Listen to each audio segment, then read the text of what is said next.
Mehsana highway પર દારૂનું mini godown ઝડપાયું. ગુજરાતમાં દારૂબંધીના કડક અમલ વચ્ચે સ્ટેટ મોનિટરિંગ સેલે મહેસાણા જિલ્લામાં મોટી કાર્યવાહી કરી. ઊંઝા પોલીસ સ્ટેશનની હદમાં આવતા બ્રાહ્મણવાડા ગામ પાસે પાલનપુર અમદાવાદ હાઈવે પર વિદેશી દારૂ ભરેલી એક ટ્રકને ઝડપી પાડવામાં આવી છે.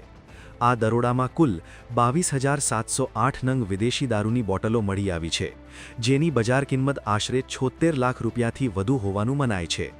પોલીસ તપાસમાં બહાર આવી છે કે આ દારૂ રાજસ્થાનની વિવિધ ફેક્ટરીઓમાંથી લાવીને ગુજરાતમાં સપ્લાય કરવામાં આવી રહ્યો હતો. એસએમસીએ દારૂની બોટલો, 15 લાખની કિંમતની ટ્રક અને અન્ય સામાન મળી કુલ 91.38 લાખ રૂપિયાનો મુદ્દામાલ કબજે કર્યો છે. આ કેસમાં દારૂ મોકલનાર, મેળવનાર તેમજ ટ્રકના માલિક અને ડ્રાઈવર ક્લીનર સહિત 5 આરોપીઓને વોન્ટેડ જાહેર કરવામાં આવ્યા છે.